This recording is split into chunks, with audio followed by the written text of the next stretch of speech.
प्यारे बच्चों, जैक एक बहुत ही सीधा साधा और गरीब बच्चा था जिसके बाप का इसके बचपन में ही इंतकाल हो गया था। वो अपनी माँ के साथ एक गांव में रहता था। वो अपनी माँ का बहुत कहना मानता था और इनकी कोई बात मना नहीं करता था। उनके घर में एक गाय थी और छोटे मोटे मामूली सामान के अलावा उन बेचारों के पास कुछ भी ना था।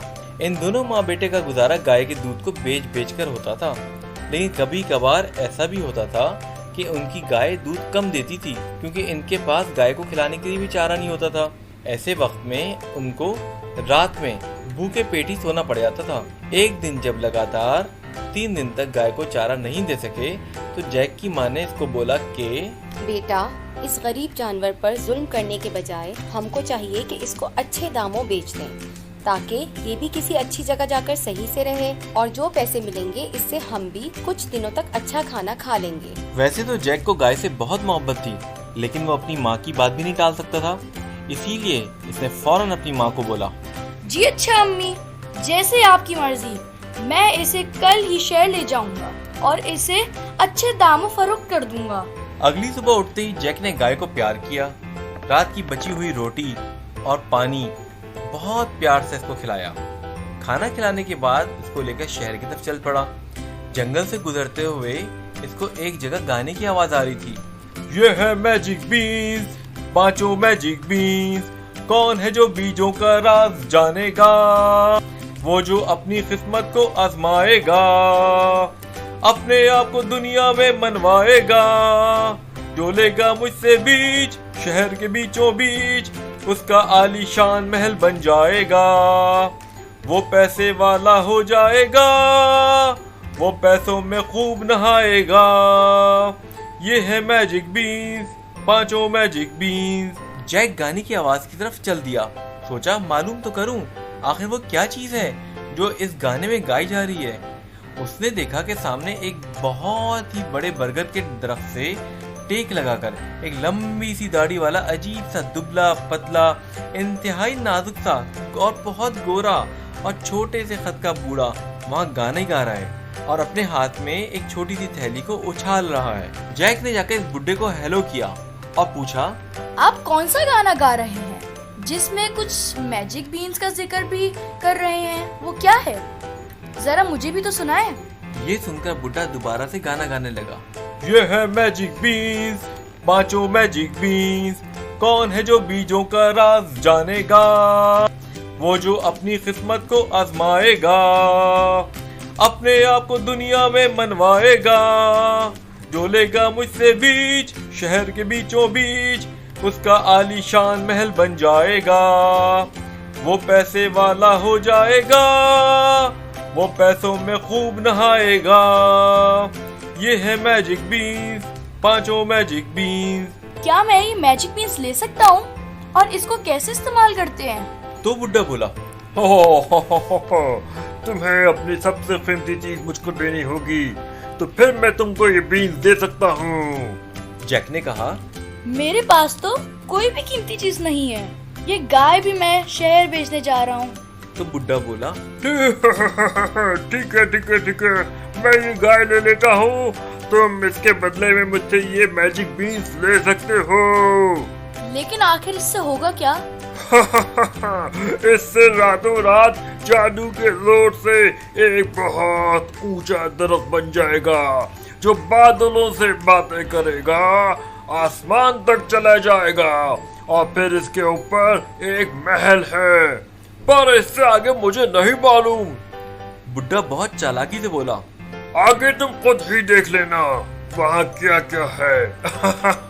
वैसे वहाँ सोने देने वाली मुर्गे, सोने की अशरफियाँ और बोलने वाला बाजा है। इसके अलावा एक बहुत खूबसूरत शहजादी भी है जिसको आज तक किसी ने नहीं देखा, और तुम चाहो तो उससे शादी भी कर सकते हो। जैक ने फौरन अपनी गाय की रस्सी उस बुड्ढे के हाथ में दे दी और खुद उससे वो जादुई बीज लेकर वापस अपने घर की तरफ चल दिया। जैक बहुत जोश में भरा हुआ था।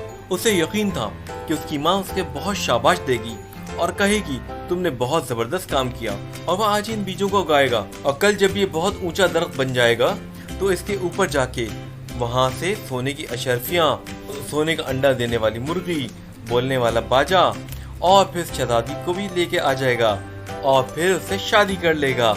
लेकिन ये क्या, जैसे ही घर पहुंचकर जैक ने अपनी माँ को इस सारे किस्से के बारे में बताया और हाथ में वो 5 नन्हे मुन्ने बीज निकाल कर दिखाए तो इसकी माँ ने सर पीट लिया और जैक को बोला, अरे बेवकूफ लड़के, तुमको किसने ठग लिया है?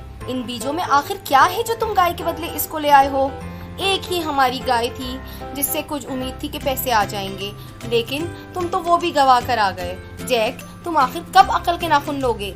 ये कहकर माँ ने वो बीज खिड़की से बाहर फेंक दिए, लेकिन इत्तेफाक से एक बीज उस थैले में रह गया, जो जैक ने घबरा कर जल्दी से उस थैले को अपने जेब में रख लिया और शर्मिंदा होकर ऊपर अपने कमरे में चला गया। कमरे में बेड पर लेटे लेटे वो सोचने लगा, आखिर मैं इतना बेवकूफ क्यों हूँ जो हर कोई मुझे बेवकूफ बना लेता है? आज तो बहुत ही ज्यादा हो गई कि मैं गाय के बदले बीज ले आया। उसे रह रहकर बुढ़े पर गुस्सा आ रहा था। खैर, दिन भर का थका हुआ जैक सोचते सोचते सो गया और फिर जैसे ही वो सुबह उठा तो उसकी माँ दरवाजा पीट रही थी। जैक उठो, जैक जल्दी उठो, देखो जल्दी उठो, ये क्या हो गया है? जैक ने जैसे ही उठकर दरवाजा खोला, सामने उसकी माँ खड़ी थी जो बहुत ही परेशान थी। उसने जैक को कहा कि वो फौरन बाहर आए और देखे कि क्या हो रहा है। जैक भागा भागा बाहर आया और जैसे ही इसने अपने घर के बाहर कदम निकाला, इसको अपनी आंखों पर यकीन ही नहीं आया। कल जहाँ इसकी माँ ने वो जादुई बीज जैक से लेकर फेंके थे, वहाँ अब एक आसमान से बातें करता हुआ ऊंचा दरख्त खड़ा था। जैक ने आज तक इतना ऊंचा दरख्त नहीं देखा था जो बादलों से भी ऊपर हो। माँ ने जैक से पूछा, इस बूढ़े ने और क्या क्या बोला था? तो जैक ने माँ को सोने वाली मुर्गी, बोलने वाला बाजा, हजारों अशरफियाँ और खूबसूरत शहजादी के बारे में बताया। तो इसकी माँ ने बोला, जैक बेटा, फिर तुम जरूर इसके ऊपर जाओ और वहाँ से ये चीजें भी लेकर आओ, क्योंकि अब ये दरख्त भी हमारा है और इस पर मौजूद ये तमाम चीजें भी, क्योंकि तुमने इसे गाय के बदले खरीदा है। ये सुनकर जैक ने फौरन ऊपर जाने की तैयारी शुरू कर दी। उसकी माँ ने इसको मजेदार सा खाना बना कर दिया। जैक ने अपने बाप की निशानी कुल्हाड़ी अपने पास रख ली और जूते मोजे पहनकर वो ऊपर जाने के लिए तैयार हो गया। माँ से मिलने के बाद वो दरख्त पर चढ़ने लगा और थोड़ी ही देर में वो इतना ऊपर पहुँच गया कि ऊपर से इसको पूरी दुनिया बहुत छोटी सी नजर आने लगी। लेकिन वो फिर भी नहीं रुका और फिर उसने दोबारा चढ़ना शुरू कर दिया, यहाँ तक कि वो बादलों में पहुँच गया। और फिर जैसे ही वो दरख्त के सबसे ऊपर वाली जगह पर पहुँचा, वो ये देखकर हैरान रह गया कि यहाँ तो पूरे का पूरा एक महल आबाद है। इसने आज तक इतना बड़ा महल कभी नहीं देखा था। वो महल के अंदर चलता चला गया। वो हर कमरे में जाता था और इस महल की खूबसूरती देख देख कर हैरान रह जाता था। इसी दौरान वो महल के एक ऐसे कमरे में गया जहाँ एक बहुत ऊंचा बिस्तर था। जैसे ही वो अंदर दाखिल हुआ, वहाँ इसने देखा कि एक बहुत बड़ा और ऊंचा, लंबा, खतरनाक से सींगों वाला देव सो रहा है और इसके खर्राटों से पूरा कमरा गूंज रहा था। जैक डर के मारे पीछे हटा तो इसका पाँव पीछे रखे कांच के गुलदान से टकरा गया। गुलदान एक जोरदार धमाके के साथ टूट गया और देव की आंख खुल गई। जैक फौरन कमरे से भागा और एक बड़े हॉल में पर्दे के पीछे जाकर छुप गया। देव उठकर जोर जोर से चीखने लगा, आदम बू, मुझे आ रही है किसी इंसान की बू। मैं इसे पकड़ के लाऊंगा, अपना नाश्ता बनाऊंगा, चटनी सब्जी डालकर मैं इसका सालन खाऊंगा। आदम बू, जल्दी से आजा, कहाँ है तू? ये गाना गाकर देव पूरे हॉल में जैक को ढूंढता रहा, मगर जैक तो इतना छोटा सा था और वो पर्दे के ऊपर लटक कर बैठ गया। देव उसको ढूंढ ही नहीं सका। थोड़ी देर बाद जब देव उसको ढूंढ ढूंढ कर थक गया तो वो वहीं हॉल में बैठ गया और फिर इसने एक अलमारी खोली जिसमें अशरफियों की बहुत सारी बोरियां रखी हुई थी। इसने इन बोरियों को एहतियात से गिना। 20, 30, 40, 50 मेरी अशरफियाँ मेरे पास। 60, 70, 80, 90 सबसे ज्यादा अमीर होके 100, 110, 120, 130 शहजादी को करके थोड़ा सा इम्प्रेस। 140, 150, 160, 170 चलूंगा मैं बहुत अकड़ कर। 180, 190 पूरे 200। सोने से पहले मैं खेलूंगा खो खो। और फिर देव खो खो खेलने लगा। खेलते खेलते इसको नींद आ गई और वो दोबारा अपने कमरे में जाकर सो गया। देव के सोते ही जैक फौरन ही अशरफियों वाली अलमारी में गया और एक एक करके अशरफी की बोरी निकालता रहा और इसको महल की खिड़की में से नीचे गिराता रहा। जब पूरी 200 बोरियां नीचे गिर गईं, तो वो तेजी से भागते हुए महल के दरवाजे पर पहुंचा और जादुई दरख्त से आहिस्ता आहिस्ता नीचे उतरते हुए अपने घर आ गया, जहाँ इसके सहन में पूरी 200 बोरियां पड़ी हुई थी। जैक ने अपनी माँ को लाकर वो अशरफियां दिखाई तो इसकी माँ तो खुशी से पागल हो गई और इसने जैक को कहा, जैक बेटा, मैं तो समझ रही थी कि तुमने गाय के बदले कोई गलत सौदा कर लिया था, लेकिन तुम तो बहुत ही बहादुर और अक्लमंद निकले। शाबाश बेटा। यूं अब जैक और उसकी माँ के दिन बदल गए और वो दोनों बहुत अमीर हो गए। काफी दिन गुजर गए कि जैक को दोबारा ऊपर जाने की सूझी और उसने सोचा क्यों ना मैं दोबारा जादुई दरख्त पर ऊपर जाऊं और जाकर बाकी महल को भी देख कर आऊं। इस दफा जैक ने बहुत एहतियात की और नर्म से जूते पहने, हाथों में रस्सी ली, अपनी हिफाजत के लिए चाकू और साथ में एक बड़ा सा थैला लिया कि अगर वहाँ कोई चीज मिले तो मैं इसको भी ले आऊंगा। जैक जब आहिस्ता आहिस्ता ऊपर चढ़ते हुए महल में पहुँचा तो वो सबसे पहले सीधा देव के कमरे में गया। पहले वो देख तो ले कि आखिर देव है कहाँ। जैसे ही कमरे में गया, देव के खर्राटों की आवाज से वो पहचान गया कि देव सो रहा है। वो अभी मुड़ ही रहा था कि इसको आवाज आई, आदम बू, मुझे आ रही है किसी इंसान की बू। मैं इसे पकड़ के लाऊंगा, अपना नाश्ता बनाऊंगा, चटनी सब्जी डाल कर मैं इसका सालन खाऊंगा। आदम बू, जल्दी से आजा, कहाँ है तू? जैक फौरन वहाँ से निकल भागा और अब वो ऐसी जगह छुप गया जहाँ देव ने एक पिंजरे में सुनहरी रंग की मुर्गी रखी हुई थी। जैक फौरन ही कुर्सी के पीछे छुप गया और देव इसको ढूंढ ही नहीं सका, लेकिन देव इस कमरे में आकर बैठ गया और जोर जोर से कहने लगा, सोने की मुर्गी, तेरा ही आसरा, किसी ने चुरा लिया मेरा रुपया पैसा, चल जल्दी जल्दी दे सोने के अंडे, वरना मैं मारूंगा तुझको डंडे। मुर्गी बेचारी एकदम घबरा गई, फौरन सोने के अंडे देना शुरू हो गई। 1 2 3 4 5 6 7 8 9 10 पूरे 10 अंडे देने के बाद देव खुशी खुशी उठा और सारे अंडों को एक अलमारी में खोलकर उसमें रखने लगा। जैक ने देखा पूरी अलमारी उन अंडों से भरी पड़ी है। फिर देव अंडों को गिनने लगा, 20 30 40 50 सोने की मुर्गी मेरे पास, 60 70 80 90 सबसे ज्यादा अमीर हो गए, 100 110 120 130 शहजादी को करके थोड़ा इम्प्रेस, 140 150 160 170 चलूंगा मैं बहुत अकड़ कर, 180 190 पूरे 200 सोने से पहले मैं खेलूंगा खो खो। देव खो खो खेलते खेलते नींद में आ गया और फिर अपने कमरे में जाकर सो गया। देव के सोते ही जैक ने अपना बड़ा सारा थैला निकाला, हिफाजत से इसमें पूरे 200 अंडे रखे और दूसरे हाथ में सोने के अंडे देने वाली मुर्गी रखी और आहिस्ता आहिस्ता महल से बाहर निकल आया और जादुई दरख्त से उतरकर अपनी माँ को जाकर सारी कहानी सुनाई। माँ बहुत हैरान हुई और डर भी गई कि कहीं वो देव जैक को पकड़ ना लेता, लेकिन जैक ने इनको इत्मीनान दिलाया और मुर्गी को सामने रखकर कहा, देखे अम्मी, मैं इसको अब सोने के अंडे देने का कहता हूँ। प्यारी सी मुर्गी, तेरा ही आसरा, मैंने चुराया देव का पैसा, चल जल्दी से दे दे सोने के अंडे, मैं बिल्कुल नहीं मारूंगा तुझे डंडे। जैक की प्यार भरी आवाज सुनकर मुर्गी खुश हो गई और इसने फौरन अंडे देने शुरू कर दिए, लेकिन इस दफा मुर्गी ने सिर्फ 10 नहीं पूरे 20 अंडे दिए, क्योंकि जैक ने मुर्गी से प्यार से बात की थी। जैक की माँ बहुत खुश हुई और जैक को गले लगा लिया। कुछ दिनों के बाद जैक अपने कमरे में था और पुराने सामान को निकाल रहा था कि इसकी दराज में से इसको वही थैली मिल गई जिसमें बूढ़े ने जादुई बीज दिए थे। जैक ने जैसी वो थैली उठाई, उसमें से एक बीज गिरकर सामने आ गया। जैक ने याद किया कि इसकी माँ ने 4 बीज फेंके थे और एक बीज इसके पास थैली में रह गया था। बीज को देखकर जैक को एक दफा फिर जादुई दरख्त पर जाने का शौक पैदा हुआ कि महल के बाकी कमरों को भी देखना चाहिए। जैक ने फौरन ऊपर जाने की तैयारी शुरू कर दी।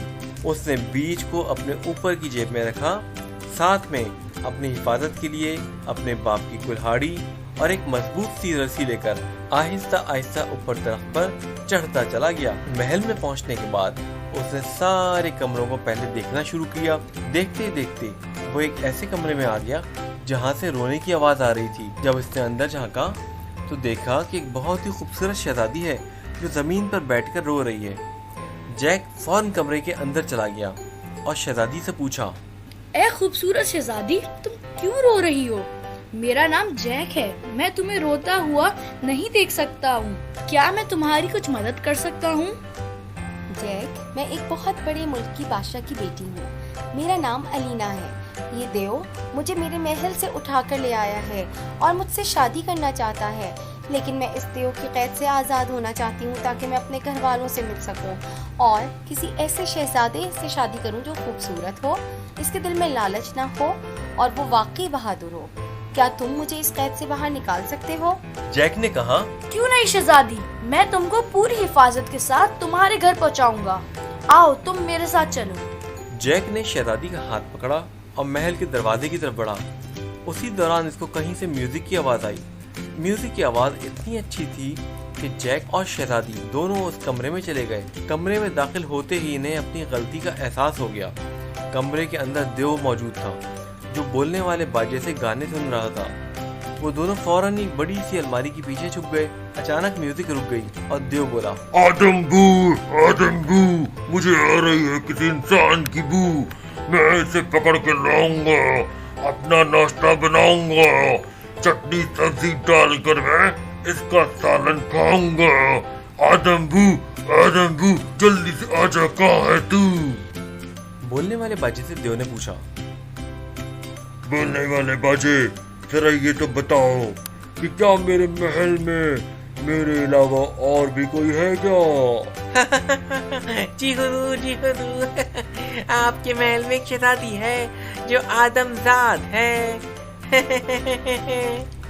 देव ने बोला, नहीं, इस शहजादी के अलावा भी कोई आया है जो मेरी अशरफियाँ और सोने का अंडा देने वाली मुर्गी ले गया था। बोलने वाले बाजी से एक जोरदार म्यूजिक की आवाज आई जो पूरे महल में गूंजने लगी और फिर वो बोला, अरे नहीं हुजूर, मेरी म्यूजिक तो पूरे महल में फैल गई, लेकिन मुझे नहीं लगता यहाँ कोई दूसरा और आया है। आप अपने कमरे में आराम से जाकर सो लें। देव को बहुत गुस्सा आ गया और इसने जोर से एक मुक्का खींचकर बोलने वाले बाजे को मारा। बाजा दूर उड़कर जैक और शहजादी के पास आकर गिरा।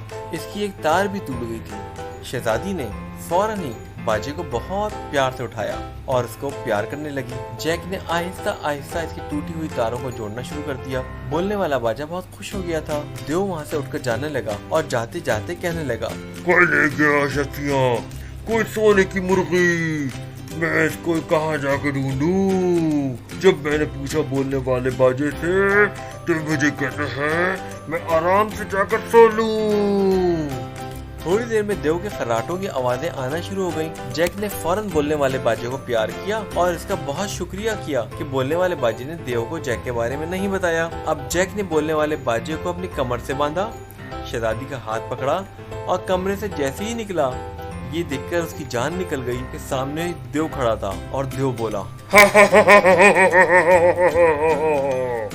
मुझे पहले ही पता था कि बोलने वाला बाजा झूठ बोल रहा है, इसीलिए मैंने नकली खर्राटे लेकर तुमको फंसा दिया। शहजादी को कुछ समझ न आया कि अब क्या करें, तो अचानक जैक बोला, तुम दाएं वाले दरवाजे से भागो और महल के बाहर वाले दरवाजे से निकलकर दरख्त से उतरना शुरू करो। नीचे मेरी माँ होगी, तुम उसके साथ मिलकर दरख्त की जड़ें काटना शुरू कर देना, क्योंकि देव ने अब मुझे देख लिया है और वो नीचे भी आ सकता है। मैं बस थोड़ी सी देर में इसको चकमा देकर नीचे पहुंचता हूँ। शहजादी वहाँ से तेजी के साथ नीचे की तरफ भागी और देव जैक के पीछे भागने लगा। जैक बहुत छोटा था और देव बहुत बड़ा, इसीलिए जैक बहुत तेजी से भाग कर देव को चकमा दे रहा था। वो दोनों इसी बड़े हॉल में आ गए जहाँ से जैक को अशरफियाँ मिली थी। देव ने एक अजीब सी हरकत की, उसने जैक को पकड़ने के बजाय हॉल के सारे दरवाजे बंद करना शुरू कर दिए। जैक ये सूरत हाल देखकर घबरा गया और आखिरी दरवाजे से भागने ही वाला था कि देव ने इसे अपने हाथों में पकड़ लिया और अपनी मुट्ठी को खूब जोर लगाकर जैक को दबा दिया। जैक की चीख निकल गई, बचाओ। देव ने जैक से पूछा, तुम कहाँ से आते हो लड़के? मैं नीचे जमीन से आया हूँ। देव बोला, ठीक है, फिर आज मैं तुम्हारे घर जाऊंगा और मेरा जो भी सामान तुम यहाँ से ले गए हो वो वापस लाऊंगा। अपनी शहजादी से शादी करूंगा और तुम्हारा कीमा बनाकर खाऊंगा। इधर शहजादी दरख्त से नीचे उतर गई थी जहाँ घर के सहन में जैक की माँ जैक का इंतजार कर रही थी। शहजादी को उतरते देखकर जैक की माँ ने उस शहजादी से जैक के बारे में पूछा। शहजादी ने जैक की माँ को पूरी कहानी सुना दी और कहा, जैक ने कहा है कि हम दोनों फौरन इस दरख्त की जड़ें काटना शुरू कर दें, क्योंकि देव अब किसी भी वक्त नीचे आ सकता है। दरख्त बहुत बड़ा था। जैक की माँ और शहजादी दोनों दरख्त की जड़ें कुल्हाड़ी से काटने में लग गए और उधर महल में देव जैक को हाथ में पकड़कर दरख्त के ऊपर से नीचे की तरफ उतर रहा था और गाना गाते जा रहा था। जैक को पकड़ के उसके घर जा रहा हूँ, अशरफियाँ और सोने की मुर्गी और शहजादी को ला रहा हूँ। जमीन पे जाकर उस जैसे और भी होंगे, मैं सबको खाऊंगा। लो जमीन वालों, मैं आ रहा हूँ। जैक ये सब कुछ सुनकर घबरा गया। उसकी समझ नहीं आ रहा था कि वो क्या करे। अचानक इसको ख्याल आया कि इसकी जेब में एक आखिरी बीज मौजूद है। जैक ने फौरन वो बीज अपने हाथों में लिया और किसी अच्छे मौके का इंतजार करने लगा। देव दरख्त से उतरने लगा। देव झूम झूम कर गाने गाए जा रहा था और जैक को हिफाजत से पकड़कर हाथ ऊपर रख कर नीचे आ रहा था। जैक की माँ और शहजादी को अब देव दरख्त से उतरता हुआ भी दिखाई दे रहा था, जिसके हाथ में जैक था। देव के जोर जोर से गाने की आवाज भी नीचे आ रही थी। जैक की माँ और शहजादी ने दरख्त की जड़ों पर एक जोरदार कुल्हाड़ी मारी तो पूरा दरख्त बुरी तरह हिलकर रह गया और जैसे ही दरख्त हिला, देव की जोरदार चीख निकली और उसका पूरा मुंह खुल गया। जैक ने ये मौका देखकर अपने हाथ में पकड़ा हुआ बीज देव के हलक में डाल दिया। बीज हलक में जाते ही जादू ने अपना असर दिखाना शुरू कर दिया और देव के अंदर से एक दरख्त तेजी के साथ उगना शुरू हो गया। उस दरख्त की शाखें देव के हाथों, मुंह और पेट में से निकलने लगी। इस आफत से घबराकर देव ने जैक को हाथ से छोड़ दिया। जैक ने फौरन दरख्त की शाखों को पकड़कर तेजी के साथ नीचे उतरना शुरू कर दिया। देव अब बीच में रुक गया था। उसके अंदर से दरख्त बहुत तेजी से निकल रहा था और देव तकलीफ से चीख रहा था।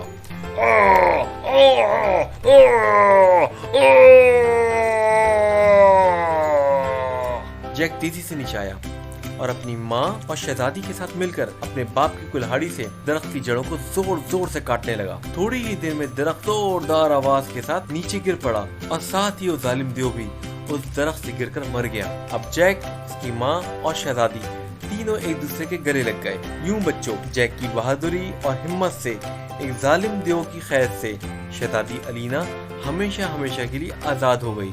शहजादी अलीना जैक की बहादुरी और हिम्मत से बहुत ज्यादा मुतासिर हो गई थी और फिर कुछ दिनों बाद शहजादी अलीना और जैक की शादी हो गई। अगर आपको ये कहानी पसंद आई है तो आप हमारे चैनल को सब्सक्राइब करें।